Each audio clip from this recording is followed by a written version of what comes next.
Halo, nama saya Muhammad Agus Darmawan dari Universitas Terbuka Pangkal Pinang dari program studi kearsipan dengan nomor NIM 0500384147. Kali ini saya akan menyampaikan laporan tentang dampak efisiensi anggaran pada sektor pendidikan.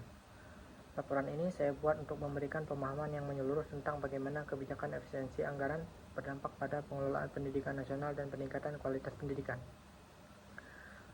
Perlu dipahami bahwa efisiensi anggaran adalah upaya untuk mengalokasikan dan menggunakan dana secara optimal sehingga setiap rupiah yang dikeluarkan membawa manfaat yang paling besar. Untuk mewujudkan sistem pendidikan yang adil, berkualitas tinggi dan berkelanjutan, sangat penting bahwa anggaran di sektor pendidikan digunakan secara efisien. Dalam laporan ini, saya akan mengupas dampak positif maupun tantangan yang muncul dari penerapan efisiensi anggaran. Dampak positif efisiensi anggaran pada sektor pendidikan. Yang pertama, yaitu peningkatan alokasi dana yang tepat guna. Administrasi pendidikan didorong untuk lebih selektif dalam memberikan dana melalui kebijakan efisiensi anggaran. Hal ini berarti bahwa dana yang tersedia dapat dialokasikan ke program strategis seperti memperbaharui infrastruktur sekolah, memberi sarana dan prasarana yang mendukung pendidikan, dan meningkatkan kemampuan guru melalui pelatihan. Oleh karena itu, anggaran dapat diukur dengan lebih baik dan program yang memiliki dampak luas dapat dioptimalkan. Yang kedua, yaitu penguatan manajemen dan transparansi keuangan. Institusi pendidikan harus meningkatkan transparansi dan akuntabilitas dalam setiap tahap perencanaan dan pengalokasian anggaran melalui prosedur yang efisien. Hal ini dapat meningkatkan kepercayaan publik dan mendorong penerapan sistem pengawasan yang lebih ketat dan audit internal. Dengan manajemen yang lebih terbuka, kemungkinan penyimpangan dana dapat diminimalkan. Hasilnya akan benar-benar mendukung peningkatan kualitas pendidikan.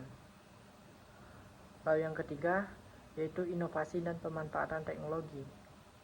Karena efisiensi anggaran, kita juga harus memikirkan cara baru untuk membayar. Sebagai contoh, implementasi pembelajaran berbasis digital, pengelolaan data sekolah, dan penggunaan teknologi informasi dalam proses administrasi adalah tindakan strategis. Teknologi ini meningkatkan kualitas pembelajaran dan memperluas akses pendidikan ke daerah terpencil.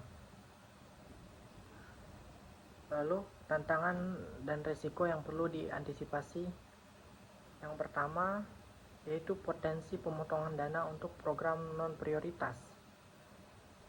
Dalam upaya untuk mencapai efisiensi, terdapat risiko bahwa program-program yang meskipun dinilai non-utama, namun memiliki nilai strategis jangka panjang bisa terabaikan.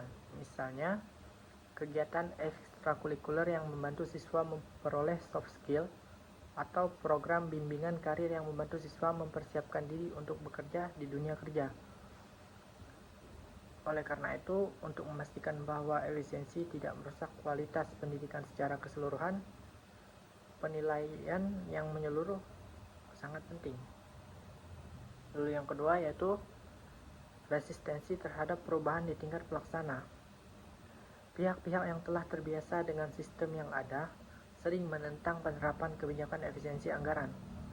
Pendidik, kepala sekolah, dan staf administrasi harus dilatih tentang mekanisme pengelolaan anggaran yang baru. Tanpa dukungan dan penyesuaian, penerapan anggaran yang efisien dapat menyebabkan kebingungan atau bahkan menurunkan motivasi karyawan. Kesimpulannya, dalam hal efisiensi anggaran, pendidikan memiliki dampak yang rumit tetapi potensial. Di satu sisi, efisiensi membantu mengoptimalkan penggunaan sumber daya melalui alokasi dana yang tepat, inovasi teknologi, dan peningkatan transparansi.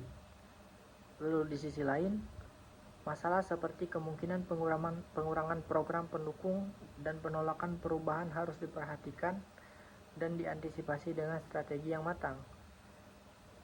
Dengan menggunakan pendekatan yang terintegrasi dan partisipatif, anggaran yang efektif dapat menjadi pendorong utama perubahan sektor pendidikan ke arah yang lebih inklusif dan berkualitas di masa depan.